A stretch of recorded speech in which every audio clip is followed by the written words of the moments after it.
Друзья, привет, с вами компания Винникома, я Борис Гаськов, и в этот раз у нашего камина мы поговорим про итальянские вина, сделанные в Тоскане, сделанные из сорта Санджовезе. В этом рассказе будет очень интересно проследить, во-первых, разницу, которую дает Санджовезе в зависимости от зоны ее возделывания.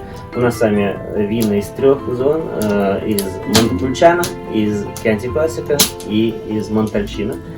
И, во-вторых, в этом рассказе я очень хотел бы вам показать, какую эволюцию проделало итальянское виноделие, какие усилия итальянские энологи предприняли, и три винодельни, которые у нас здесь представлены, они своей историей проиллюстрируют нам, собственно, тот этап жизни итальянского виноделия, который вынес сейчас Италию на первые строчки в мировых рейтингах, на первые строчки в винных картах и на первые места в винных магазинах. Виноделие в Тоскане – это очень древний род занятий, и есть документальное подтверждение того, что и Кьянти-Классика, и вина Нобеля делали именно под этим названием. Уже в 15 веке вино под таким названием было предметом продажи, есть накладные практически.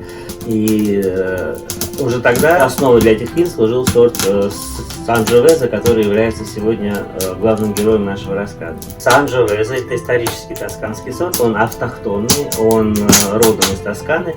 И мало где еще, даже в Италии, он дает интересные результаты, преимущественно либо в регионах, которые соседничают с Тосканой, это либо Умбрия на юге, либо Эмилия-Романья на севере, либо в тех экзотических странах, куда итальянцы эмигрировали, унося с собой свои навыки, и в том числе саженцы винограда. Например, отдельные экземпляры Санджовезе я встречал в Аргентине. Еще относительно недавно было повальное увлечение международными сортами винограда. Собственно, международные сорта винограда – это виноград, которые это французские сорта, которые французские энологи или французские консультанты разнесли по всему миру. И еще в годах в 90-х, скажем так, популярность этих международных сортов была настолько большой, что если вы делаете каберне и шардоне, то точно у вас есть международный рынок, точно вас везде покупают, потому что люди, которые не очень разбираются в вине, им не очень хочется выяснять, из какого сорта сделано Кьянти-Классика или вино Нобеля. Они видят знакомое слово на этикетке и легко его покупают. Такой очень простой способ коммуникации с потребителем, который, собственно, на котором, собственно, и оставили себе славу виноделы из Нового Света, из того же Чили или из Америки. И итальянцы большие молодцы в том плане, что они смогли свои автохтонные сорта отстоять, не отдать их на угоду международному рынку. И сейчас как раз именно они составляют славу Италии, и сейчас именно эта работа с местными автохтонными сортами наиболее ценится на международном рынке и очень сильно отличает итальянских виноделов от их собратьев по всему миру. И Санджовезе здесь ключевой сорт для Тосканы, потому что это сорт знаковый, еще раз, он исторический. С ним работают только по подтвержденным данным примерно века с 15-го.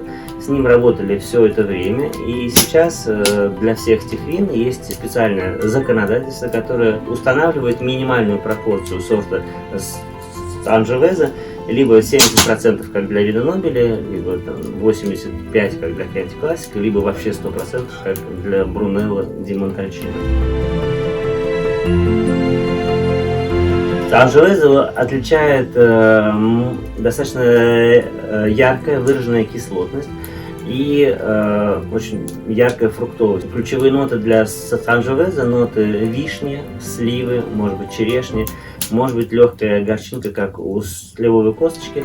И все это делает Санджовезе идеальным гастрономическим партнером для традиционного тосканского блюда, как стейк по-флорентийски. Это очень большой кусок мяса. И фактически Санджовезе – это универсальное вино, на самом деле, для любого ароматного мяса, потому что тосканская кухня – это не только стейки, это еще очень много блюд на основе утки, очень много блюд на основе дикого кабана. И это ароматное мясо, это может быть соус для пасты, это может быть там утиная грудка, приготовленная как-то там специальным образом. Но вот это вот ароматное, очень яркое мясо отлично также сочетается со всеми винами из Санджовезе. И в первую очередь, конечно же, это вина, может быть, не столько для медитации, сколько именно для еды. Это вина изначально требует очень хорошей, правильной кухни к себе. И именно с едой эти вина раскрывают по-настоящему свой характер. У нас с вами здесь представлены 4 вина, они в целом от 3 хозяйств, каждый из которых специализируется именно на винах из этого региона.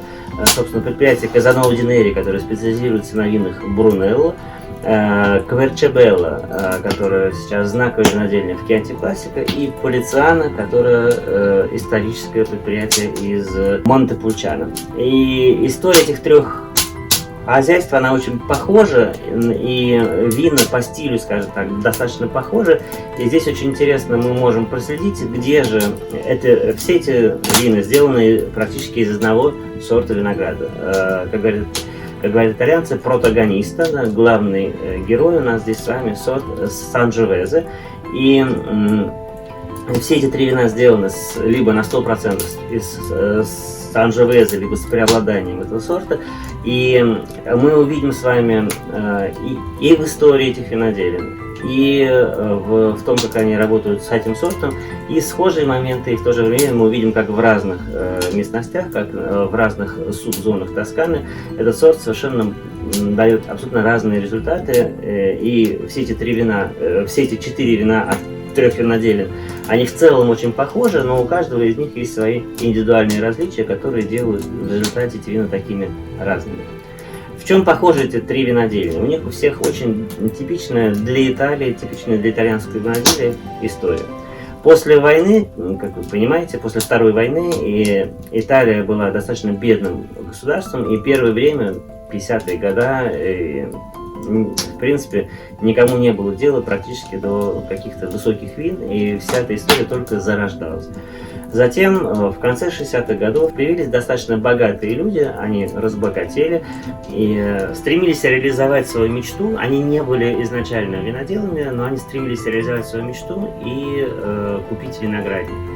И таким образом так получилось предприятие под названием Полициано. Также было создано предприятие под названием Кверчебелла, и ровно так же создавалось предприятие Казаново ди Нери.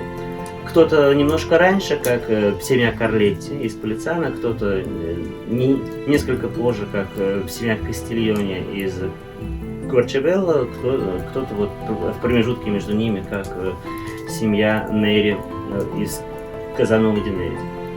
И затем отец семейства передает дела своему сыну, и сын уже занимается вином с самого начала, занимается вином как своим основным делом, занимается вином профессионально, и как раз они все примерно в одно и то же время приходят к одним и тем же выводам о том, как надо работать на виноградниках, приходят к выводам одним и тем же, как надо работать на винодельне, и в какой-то момент оказываются в числе лучших тосканских виноделин.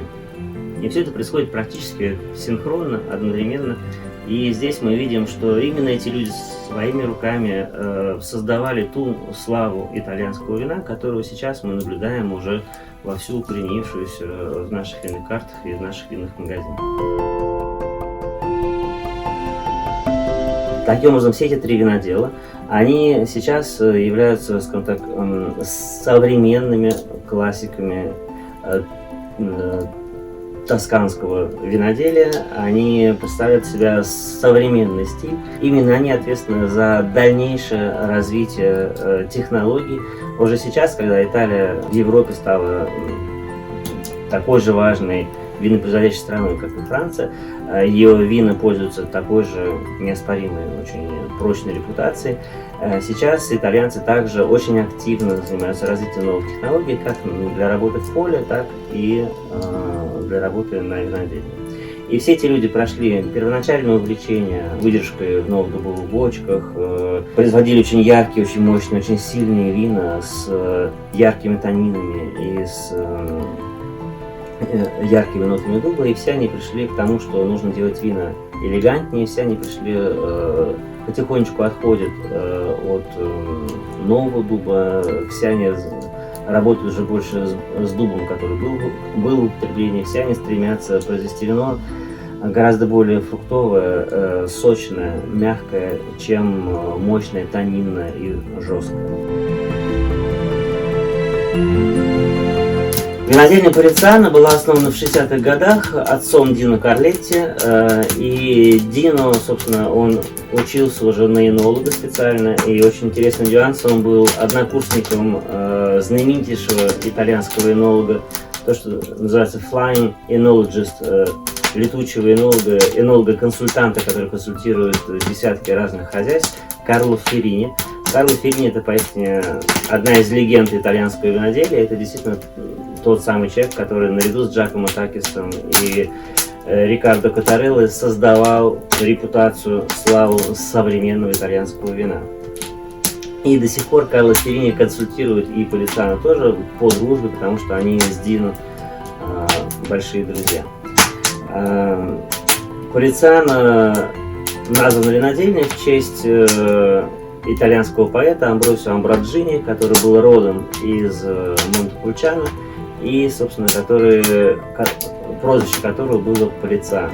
Собственно, слово Монтепульчано как раз происходит от латинских слов Монте Палатиус, то есть и таким образом палатианские холмы, и поэтому Полициано, да, был человек с палатианских холмов, поэтому такое было прозвище у Амброджини.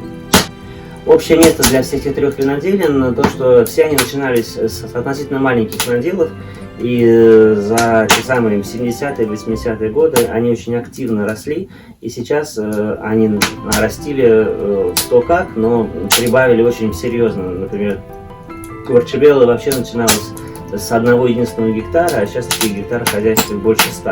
Это было время, когда можно было в Тоскане расти, когда была еще земля, и когда успешные виноделы могли очень активно развивать свои виноградники и прибавлять себе в свою коллекцию новые и новые жемчужины. Сейчас, конечно, это все сложнее и сложнее.